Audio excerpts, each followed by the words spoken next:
Welcome to another episode of Out of the Fire podcast, the only podcast on the internet that talks about fire consistently. There's other healthcare, digital health podcasts, but this one consistently talks about fire. So you can keep tuning in and checking it out, subscribe on all the different platforms. Today we have Dave Pike and Jason Vogt. The thing you guys are working on right now, the fast fire initiatives, including security, consent, and Jason, amazing stuff you're doing with the CMS aligned networks and Kill the Clipboard. Excited to have this conversation. Dave, you go first. I'll go first. All right. Dave Pike, I'm an independent consultant. I am the FAST technical director. I've been working on that for about 3 years. Also, in my spare time, I'm the technical SPE for TEFCA. I also work for various organizations on special projects regarding interoperability. I'm on the technical steering committee of the HL7 and do odds and sods other things on the side. Yeah, and Jason Vogt. I'm a manager of our structured document and API development team here at Meditech. And the other hats I also wear is I'm the FAST security co-chair. I also sit on the steering committee of FAST and the Argonaut Accelerator. Heavily involved in the Argonaut Accelerator, Da Vinci, burden reduction space. And then my other hat I wear is the TEFCA FHIR Implementation Advisory Group. Implementation Advisory Group, helping steer the TEFCA FHIR roadmap as well. And 32 other hats he doesn't have time to list. Plus CMS aligned networks and other things. I have a day job too, I guess. Isn't that great when you can have a day job and you get to do all this fun, cool stuff? That's really awesome. It's a blessing and a curse, I feel like, because then I feel like they actually ask me to do things at work, and then I'm like, oh yeah, let me find some time for that. I always have lots of free time between 3 a.m. and 5 a.m. Yeah. You always find time for stuff that you really want to do, right? So, okay, well, let's get into it. What would you say? So CMS obviously is putting real weight behind CMS aligned networks. And why is fast security, according to what basically we've seen out there, is so important to that, right? We see now with the new CMS interoperability and prior auth for drugs proposed to rule. I believe fast security is part of that. Like, why do you guys feel like that's a central part of all of these new regulations? I think primarily because we're solving a problem that's been around since FHIR really took off, which is trying to get security to scale. We've had basic OAuth, which was profiled as smart on FHIR, which is a wonderful system, but it has a human step.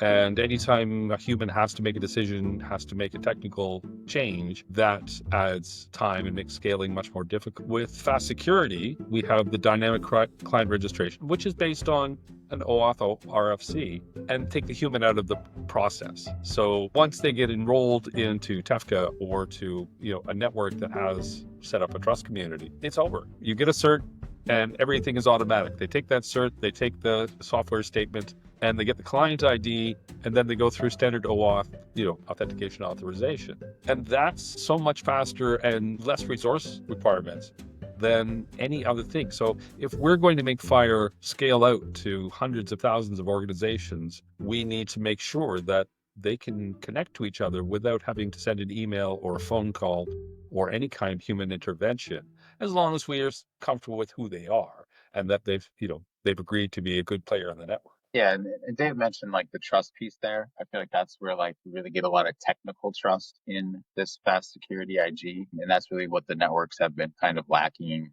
across the industry, right? Is like we've been able to establish trust in how to do document exchange at scale, but we haven't been able to establish that trust in the FHIR ecosystem. And I think that's where the fast security IG really sets that base standard to say, okay, we can not only can we do this at scale, but we can do it in a very trusted fashion. And once you have a client at a FHIR endpoint, we also have the next steps in that process as well. It's like, how are you going to get a token? How are you going to get an authorization code?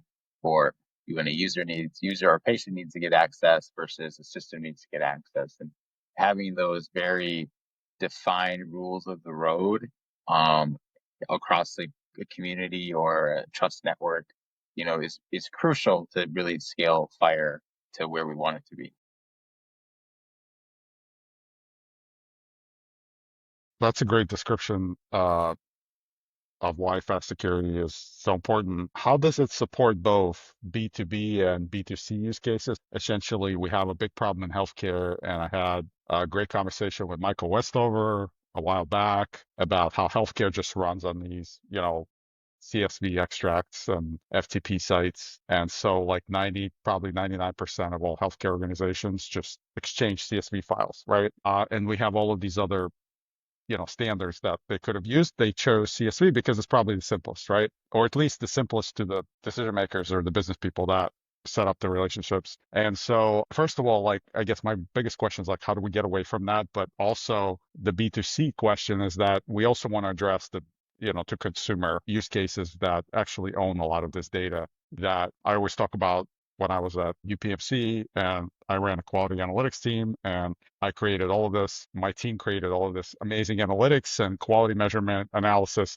and none of that would go to the patient, right? None of that would go to the member, right? So that was all for some executive that said the 100-person quality reporting team, but none of that would be actually shared with the patient. So like, how does this arrangement change that equation where you can exchange data between organizations and then also the consumer can actually identify themselves and download all of this information that is compiled by the healthcare system, right? I think the biggest way that makes the difference is the fact in standard OAuth, you're just kind of saying, here's my user ID and password, let me in, which works if you're going to Google to do a search and you just want to tie it together. When we get to patient data, we need more information. And that's why, as part of fast security, there's extensions. So in the IG, we define a basic B2B extension just to say, hey, I'm from this organization. I'm this user, I'm here for this purpose of use, I'm here for, and on and on. And that really makes it so that it's not just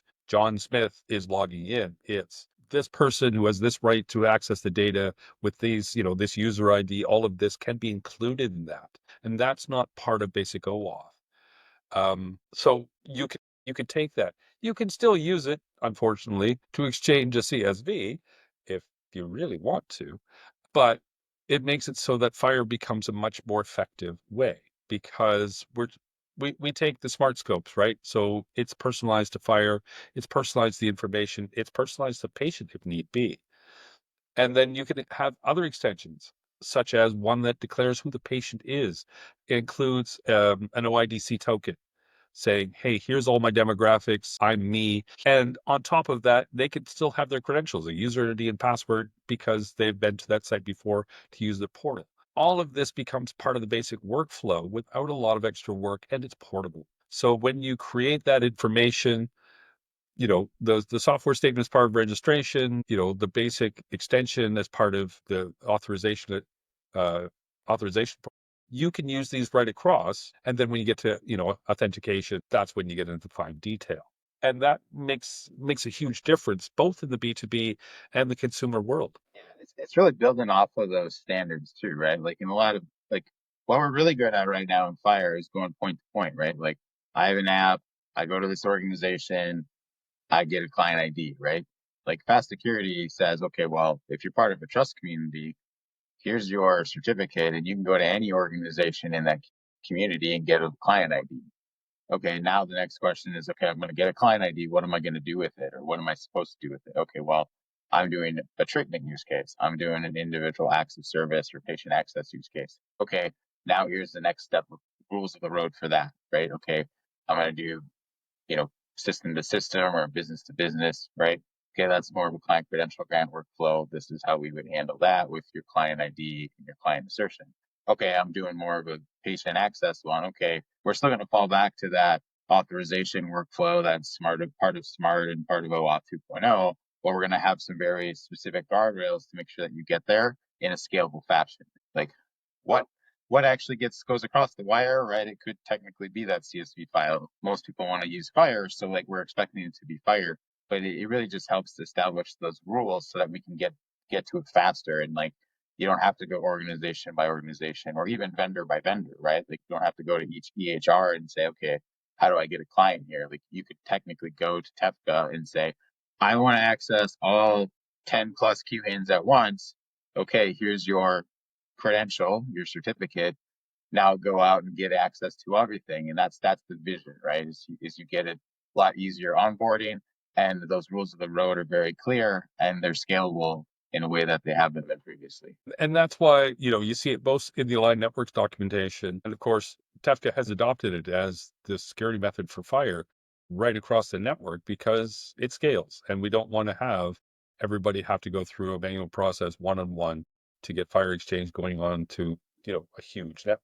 Right. And like all of us see the friction of like, even if you're connected to Tefka, there's still like the individual, I guess there's in the individual logins. And I think that's a separate problem from the trust and authorization, right? Like the trust like lets you get on the network period, right? And allow you to connect to and search. And then there's like the other different methods of how you can actually retrieve that data. Where do you think like that alignment is between, I think, the CMS aligned networks, then you have Tefka, and then you also have the Da Vinci part of the prior auth. Like, how do they all combine together? It's like fast security is like really meant to address all of them, or Yeah. So I what think is the difference?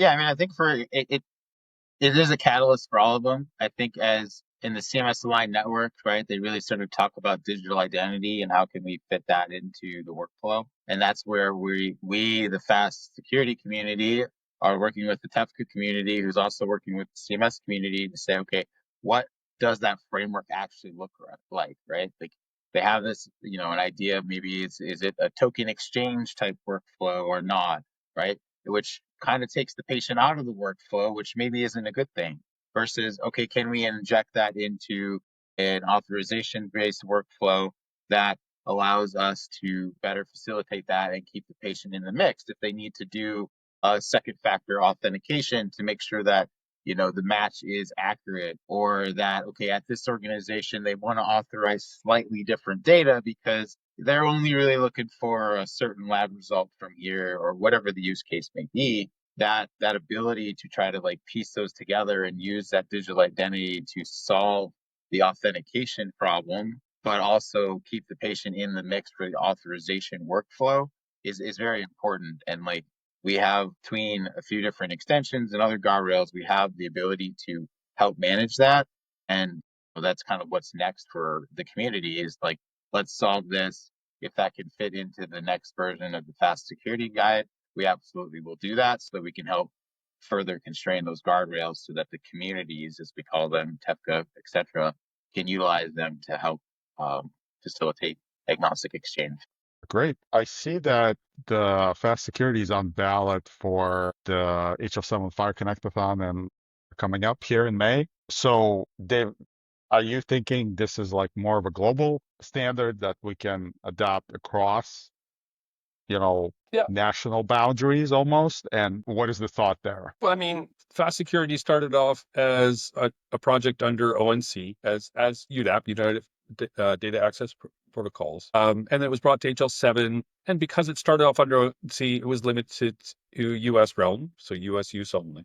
We've realized it's an OAuth profile, and there is nothing inherently American about OAuth that I'm aware of. Once we got a lot of the work done to remove the US specific things, right? Because there was US specific terminologies in there that didn't need to be, because it could be anything. Once we got all that out and could simply say, you know what, this applies anywhere in the world, we went to HL7 and said, we'd like to make this a universal standard. And that's where we're going with it. I was actually in Europe last May at the Connectathon and WGM to let people know that, hey, yes, we're actually doing this, we're bringing it universal, because with the European Health Data System, with all these national networks being created in Australia and around the world, they all need security that scales. And it's, there is references on Smart on FHIR. They reach out to the RFC and say, hey, if you want to do it, use this RFC. But we've gone and done the work and made it so that, hey, just plug this in, and the developers are doing it. We have all the major vendors for EHR systems incorporating fast security now. We have major vendors who do just the auth frameworks incorporating it. So it's time to actually say, hey, if you're doing one-on-one, use Smart. It's wonderful. It does a great job. If you're setting up a network And whether it's a payer network or a provider network or a national network, you can use a scalable software that takes your hands out of it, frees up your team to stop responding to emails saying, yes, yes, we reviewed you, here's your client ID, to make it scale. And that's, once again, going to Europe. I'm going to Rotterdam in May.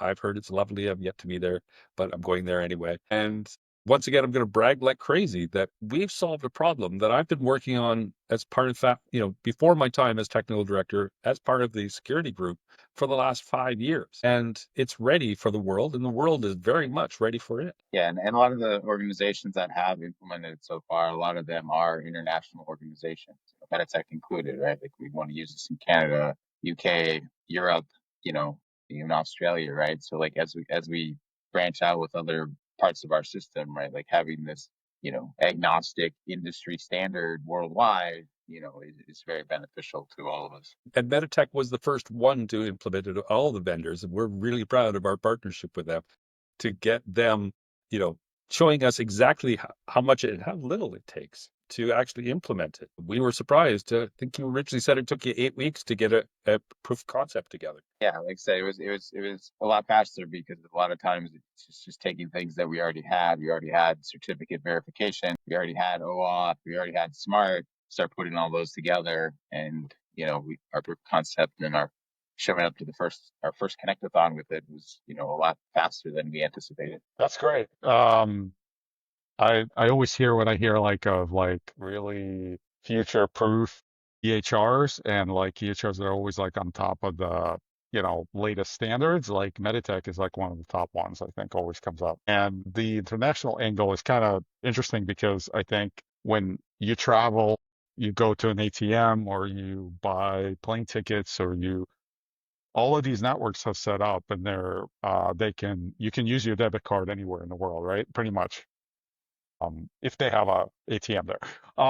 Or let's say your credit card, and I was in Portugal in last October, and boom, they take all the credit cards that I have in my wallet, whatever it is, because they're all part of the same network, right? So I think ultimately it's kind of funny how healthcare's kind of following the track, although it's a lot more complicated. We had this conversation with, Brian Keeler and other folks last year when we were like trying to look at the Plaid example, and we were like, well, why doesn't healthcare have Plaid? Well, I think we're getting close to pretty much having Plaid, right? And then the next question would be, oh, why don't we have an international financial system for healthcare, right? And I think that this is what it really enables. And I want to touch on the technical a little bit more on the UDAP and like how it's really different from OAuth. So basically, if I'm correct, OAuth is basically saying like who you are and what permission you have, what you can do. And then UDAP adds, hey, prove cryptographically that your organization is who it claims to be. Am I correct in that? Yeah. And OAuth, the basic OAuth is a simple flow, right? It's authentication. Hey, I'm Dave Pike. This is my password, and authorization. I can access Google Maps to search for my house because it's already know where my house and my work is because I put them in there. Very simple, very straightforward. There's a lot more to it, right? They're generating tokens. They're creating, a secure workflow. They may integrate encryption into all of it. But the basic workflow is very simple. I am who I say I am. I know because I have a username and password, or I've touched the fingerprint scanner on my laptop, and therefore I have access. And that works for so many things. I mean, you get two-factor if you're going into your bank. At least I hope you have two-factor if you go into your bank. And that's great. But when you want to exchange PHI, personal health information, you need a lot more, right? We need to make sure that the foreign system that is connecting, whether it is, of my phone connecting through, Apple Health, or it is two EHRs connecting to each other, we need to make sure that they're going to have agreed to be good citizens on the network. We need to make sure that they are who they say they are. We need to make sure that, they've agreed to all the policies, all of this. So we do that through NX 509 certificate, right? A centralized authority becomes a certificate authority. Once you have signed, and for TEFCA, I'll use that as an example, you sign the terms of participation, you get your certificate saying, yes, you're allowed to do FHIR. That certificate plus the software statement, which is outlined as part of the RFC and we profiled within, says, okay, this is the organization. This is what they're likely to do. This is all the information about them. That all gets put into a JSON structure, submitted with this certificate, signed by the certificate, and that becomes the registration. Now, in normal OAuth, if you're hooking two systems together, that is a manual process. I send an email, hi, I'm Dave, I run this system. I would like to access your system. Here's some basic information about me. We go through, we do a risk analysis, we do all kinds of things to get you through that. This could take anything from hours to years. And then you get that client ID, right? And straight alphanumeric code says, yes, I think you are who you say you are. That's nice. But if we can eliminate most of that, if we can say, okay, you're going to go on this network, again, pair network, provider network, national network, it doesn't matter. But you have agreed to all of these policies and you agreed to be a good. So we're just going to be a certificate, which you can use with everyone on the network, right? So you take that same software statement that we talked about earlier with that same certificate, and anybody on the network will accept that as, okay, they're a good citizen. We're going to give them a client ID automated. So in seconds or less, you get your client ID, which then you take through a normal OAuth workflow. Again, we extend it. More information can be done through extensions. That's part of the OAuth standard, but really not profiled. We've done that so that we can say, okay, now we need to know who the user is. Now we need to know what their role code is. All of these things to get authentication. And next step, authorization. They are who they say they are. They're this type of organization. They can read clinical information. They can read claims information, that kind of thing. So you end up with a much stronger, secure system that's based on trust, not just because, hey, they say they come from this hospital, but trust because we know they've signed contracts, and if they do anything incorrect, they get nailed to a tree, and we'll accept that and let them go through and have access to all the data in our system. And everybody can say that without having to go through risk analysis because it's been done. Yeah, it's really just taking that, dynamic client registration as part of UDAP, adding the, like you said, Cryptographic. There you go. Piece to that, and now you can use that in a secure manner and get that client. And I think that's the big piece, right? It's like you eliminate that human, which is, smart is great, but it's got that human element. And if we're going to scale, we got to remove that human element. The first and only way I've seen so far is how to do that. Yeah, so we're not talking about getting rid of Smart on Fire. We're not talking about replacing it. We're just talking about like, okay, the next evolution, going from your, AOL dial-up connection to a broadband connection. Like you got to enable that kind of. So, LLMs and AI, I think one of the big things that people talk about is trust, right? So how do you know, is AI a trusted actor? Are you thinking as part of this fast security framework, essentially, how do you give AI permission to access either on behalf of their organization or on behalf of a patient in a similar manner, right? AI would just be another user, right? I'm going to trust that this hospital system has signed the agreements. They're going to play nice. That AI would just be listed as the user. So when they go, they're authenticated. It's ChatGPT 16.3. They're going to ask for this information based on this use case. They're going to ask for these smart scopes, right? So they'll ask for patient observation and so on. They will have probably a specific purpose of use code and, AI interpretation. So that way everybody knows where that data is going, because that's the biggest concern is who's getting the data. What are they going to do with it? And if you're training an AI, you really want to know for sure exactly what they're going to do. Yeah. So you're thinking like it's really no different than any player requesting access from an organization, and there has to be a approval flow and logging and Yeah. delegation, all of that. That the organization has to make sure that if they give AI access to their network access on behalf of them, then they have to have the auditing, governance, all of that stuff enabled, right? So you can't just like, Yeah. boom, go just retrieve any data you want based on any query, right? Like that's probably not gonna. Right. It's still gonna have to have the same like rules of the road, right? But like AI could play multiple different roles too, right? It could be like a secondary use, right? Like, okay, I got it for treatment. business to business, B2B, like I always do. But then AI was able to use it, right?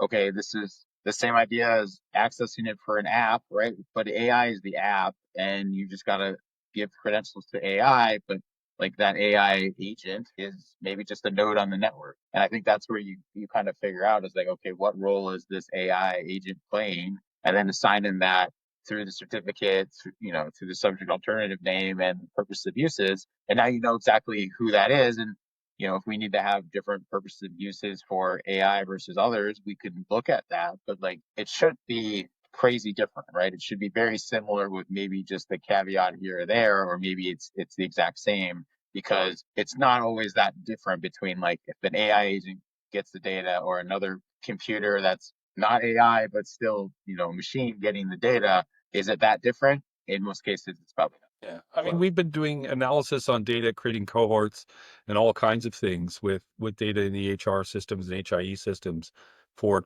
10, 15 years.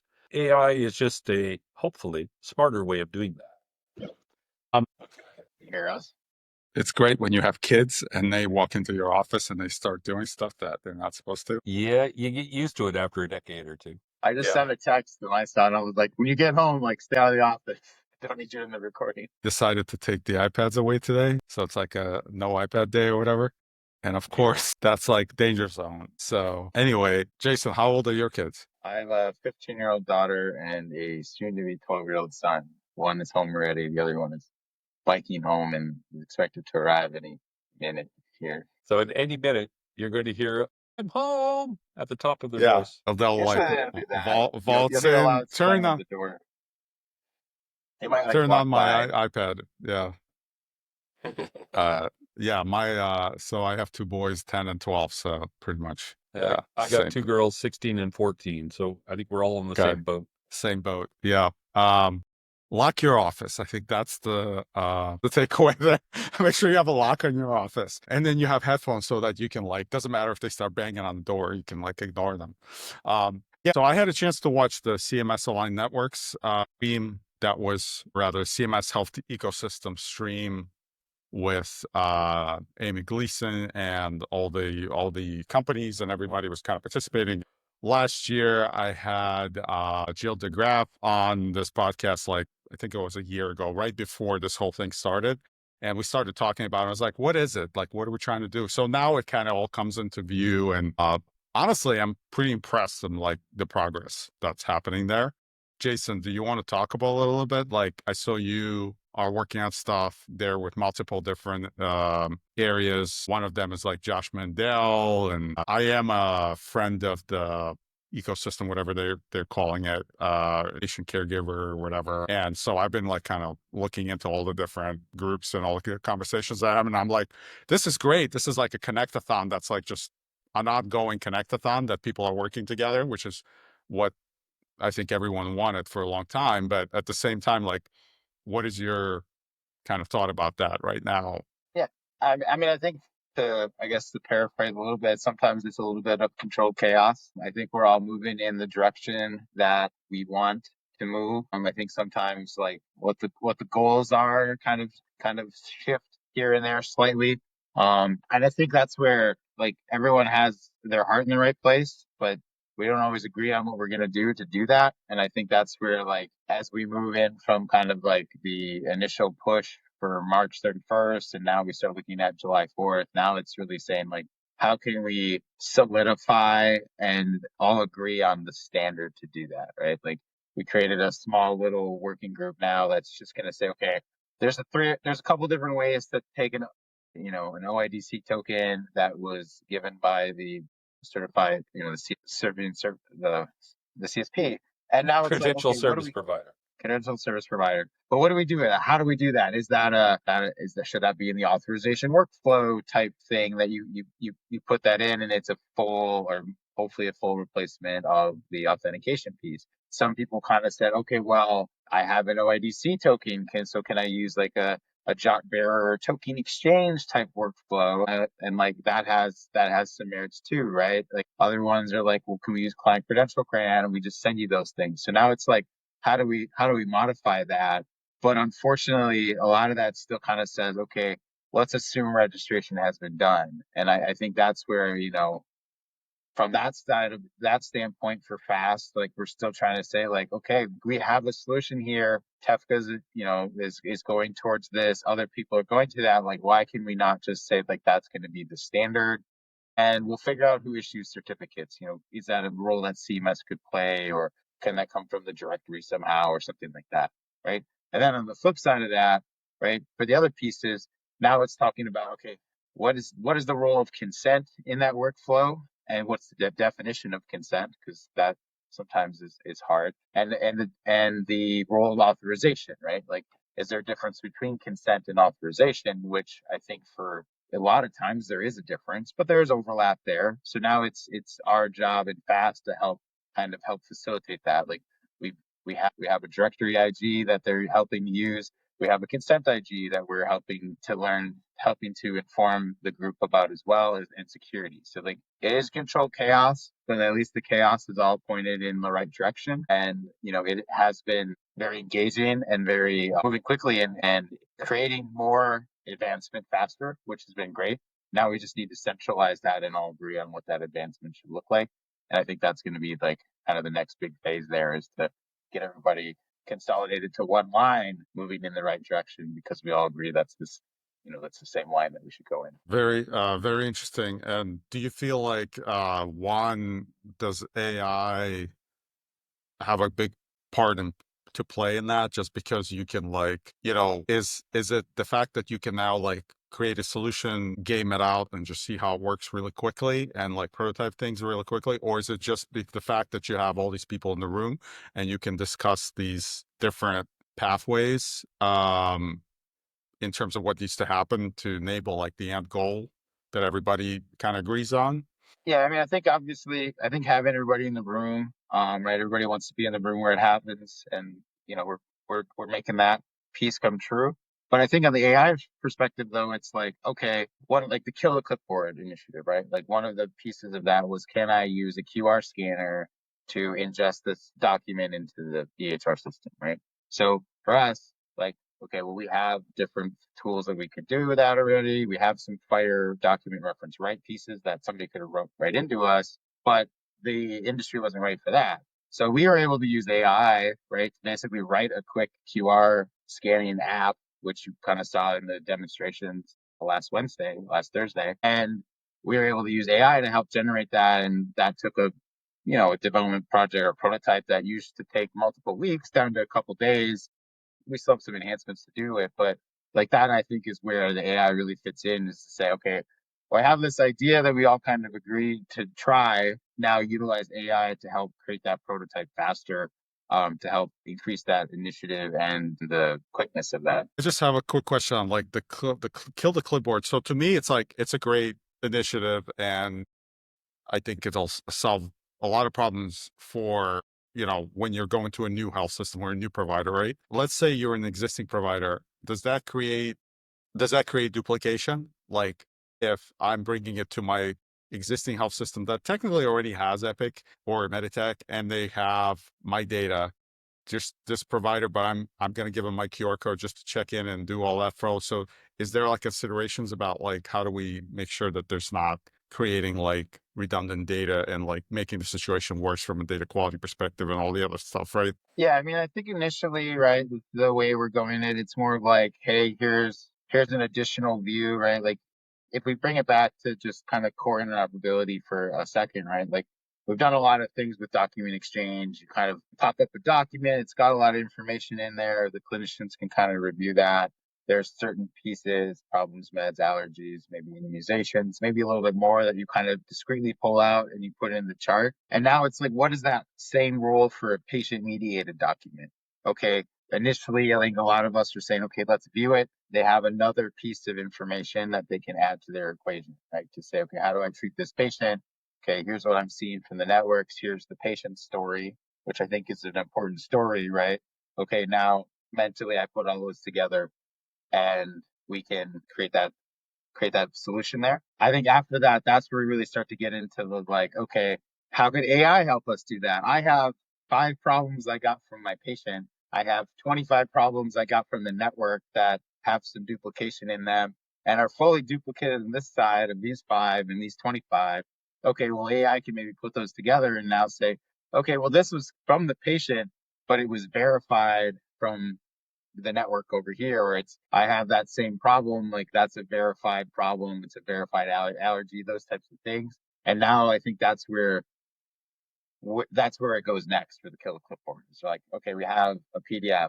Okay, as we get into IPS, international patient summaries, JSON bundles, FHIR bundles, now what happens, right? How discrete can we get? But also on the flip side is what data does the organization need, so that we make sure we put that in the summary too, right? Like if they're looking for, past medical, but they also have like these questionnaire pieces that they're looking for, can we make sure to either populate the app, or all the apps node always ask those, so that we can like bring those back in discreetly? Because like the real key to kill the clipboard is to kill both clipboards, right? Both the physical one that you'd want it to write on, you don't have to anymore, but also the digital one, right? Like I shouldn't have to always copy and paste everything from the PDF over.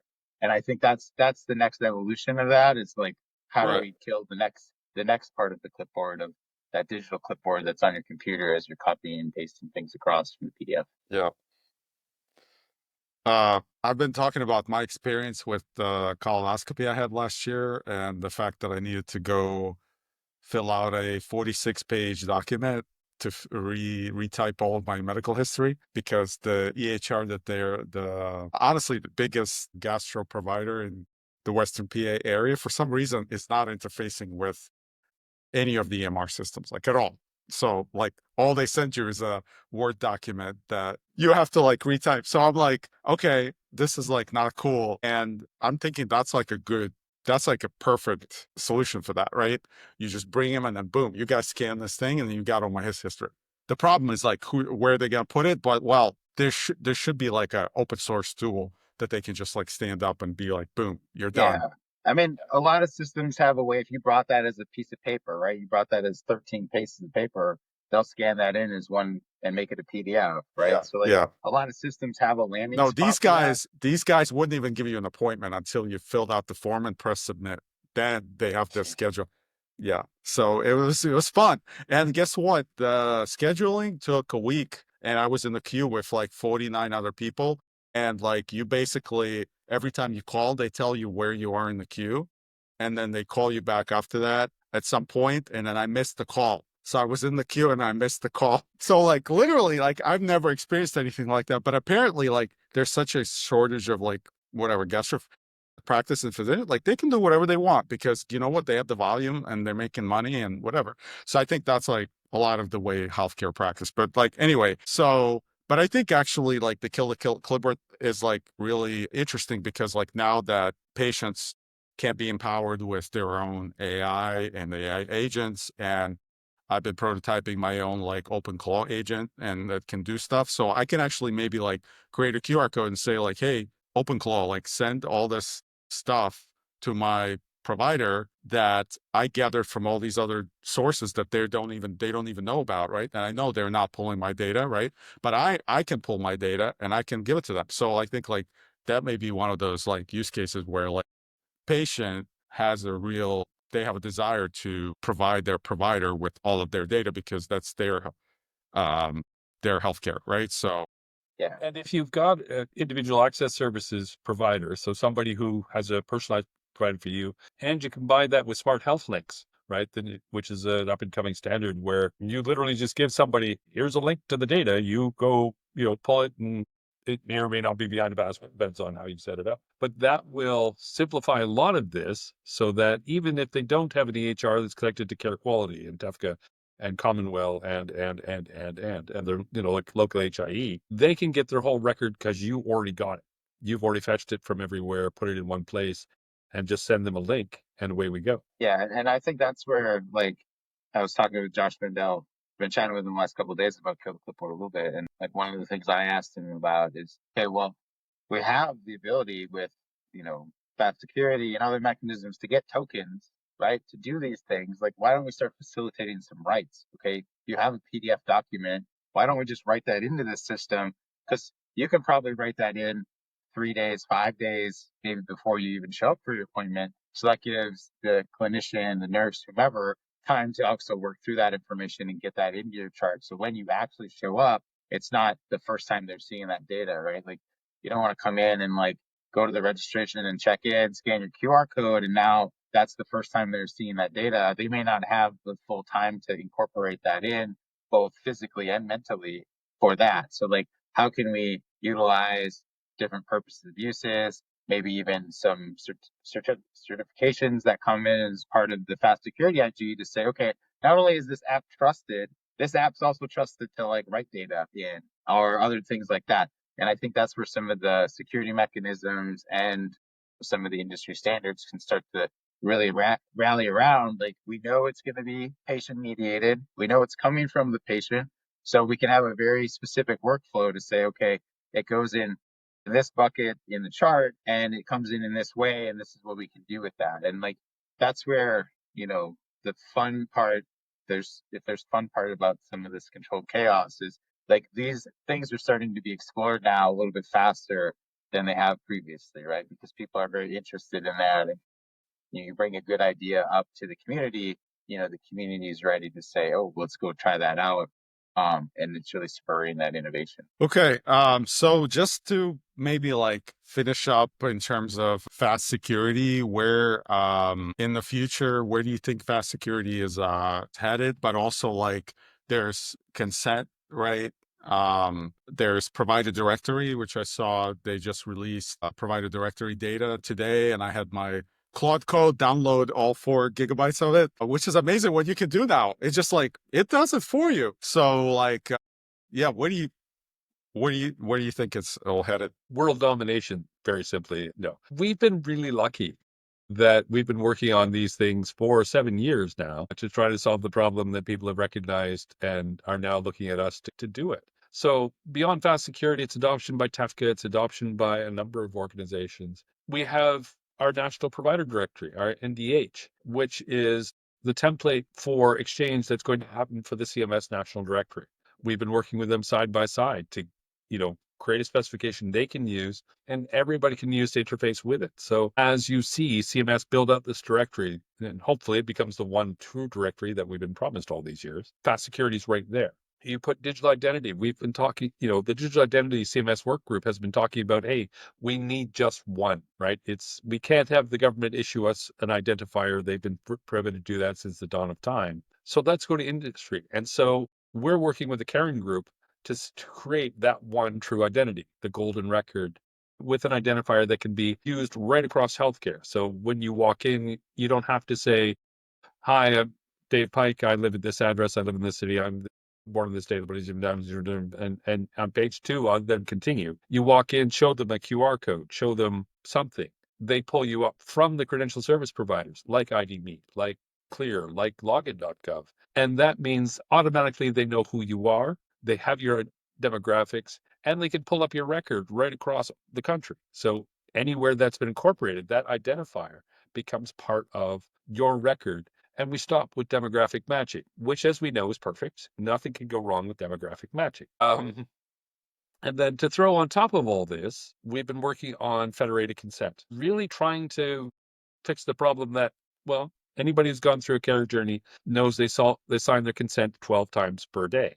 Right? Every time you go into do it, here's your 4 forms, fill that out. We're going to type those into a computer. That computer will interface with the EHR record. That EHR record will interface with it. That's dumb. We need to make it so that you set up your preferences of who I'm going to share my data with, treatment preferences, all this once. And then when you go to your next step, say, no, I'm not filling in your silly form. You go there, you get my preferences. We'll quickly bring them up on screen, make sure you're okay with them. I'm okay with them. Update them as necessary. And away we go. So you're seeing this. You're seeing it in California, where they've made, the three QIOs into consent repositories. Somebody's just calling your name. That needs to be, that can incorporate ours so that it goes right across. So everywhere that you go in your care journey, you know exactly what can be shared, and so do they. And that's what we're working on right now. We also have trying to figure out a new way to do testing, but that's in its very early stages because testing is something that's been the same for 1,000 years. It's time to fix that too. So yeah, shortly, world domination. Fix testing. Just give everybody a Claude Code account, right? and just be There we like, go. That'll solve everybody it. gets a Cloud Code Pro, whatever it is. I pay $100 a month. It's like, Yeah, I mean, I think for us, I think for the industry right now, it's about adoption and iteration. I think that's where people are really starting to say, okay, we've been stuck in this problem for a long time, and we haven't really tried to innovate. And now I think people are being forced to innovate. And I think we in the fast community are going to see an uptake on implementation. If you want to be in FHIR, you want to do FHIR Tefka, you have to do fast security. If you want to play in the CMS network, you're going to have to do fast directory. Fast consent probably is coming along. We have an identity IG as well that can help facilitate these things. And I think that's where like we're going to get that adoption, just like the CMS directory, right, is adopting our specification. They're giving us direct feedback to that. We're working through that. We're putting that in the next version of the IG. And I think that's going to happen for a lot of our implementation guys. Is we're going to get that direct feedback. We're seeing it in the fast security one already. Okay, we have a digital identity from a CSP. How do we exchange that? Is there a standard way we can put in the fast IG to help facilitate that? Other advancements around certificate management and other ways to sign things to make sure that like the issuer of the client that was issued the OIDC token is the same client that's asking you to use that to find the identity. And it's just those things. It's ways to take our baseline that we had and those rules and now make them even more secure by saying like, okay, we can help facilitate this exchange. We can do it at scale. We can do it in a very trusted manner. And here's maybe a few more things that allow us to help. And I think that's what I'm really seeing right now is that kind of everyone's implementing it now and we're getting a lot of great feedback cycles. And I hope that continues here in 2026 so that we can continue to iterate and make these implementations as good as they can be and as secure as they can be. and maybe we can even get payers on board, and we can get pharmacies on board, right? It's So coming. It's I coming. talked with Pooja, and like pharmacies in its own world, and it's kind of like there's a lot of opportunity there because pharmacy can unlock a lot of a lot of friction we have in the healthcare system. Like you go see your pharmacist like every week, right? So how can we get that data to the pharmacist? How we do this securely, right? On the payer side, there is a lot of conversations that I've had about the fast security model, right? Because they were looking for in what is this, Atrix, I think, in one of the Da Vinci standards, that they had like 3 or 4 different ways to like do security. And, mutual TLS isn't exactly what most people want to use anymore. So besides going and getting clients everywhere, like, one by one, they really started to gravitate towards the fast security client ID, client assertion model to say, hey, this actually might be the best for us. While we don't quite have payer networks yet, let's move towards that because I think that's going to be the easiest way for them to scale as well. Because they don't want to go and give every provider organization a client ID in secret, right? They want to have one way to say, you need a client from us, here's the process, and off they go. And I think that's the key here is reuse of the standard. And I think it's applicable regardless of what purpose of use you're having, whether that's payer, operations, public health, even legal, right? Like there's a way to do all of this, and fast security helps it scale.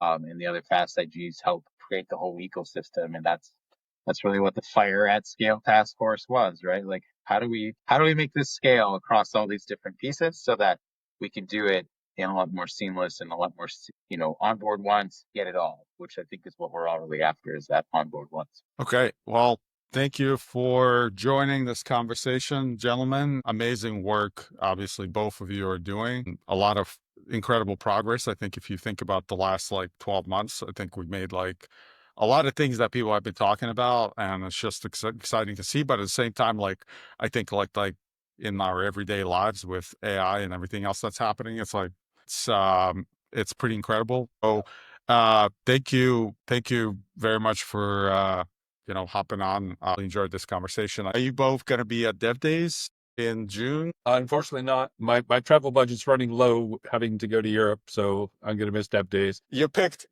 going to Europe versus going to Minneapolis. Come on. I know, right? It's just as who nice. Would want to go to Rotterdam over Minneapolis? It's just as nice. It's equally nice. Everybody in Minneapolis is wonderful. I'll be in Rotterdam. Thank you very much. Yeah, I'll be in Rotterdam. We're scheduled to go to Dev Days. I don't know if it's going to be me specifically, but Minneapolis is in my backyard. The 30-minute drive downtown is a little bit more manageable in the budget because I don't have to, get a hotel or anything. So that's definitely helpful. So I do anticipate being there for that. And then, I think the next planetary firework group is, in Maryland outside of DC in the spring or in the fall, I mean. So I'll definitely be around. CMS Connectathon in July. Just lots of fun things to do all year. Yeah, that's always fun. And we're looking forward to the CMS ecosystem is going to be also going live in July, right? Like July is the actual deadline. Deadline It's was the for all next that. wave. Next Yeah. wave, as we're starting to call it, like the July wave. So like, Yeah. what are the July requirements now? And we'll see how this all goes. Yeah. Okay. All right. Awesome. Well, take care, gentlemen. Thank you so much care. for Thank you very much. joining. Thank you.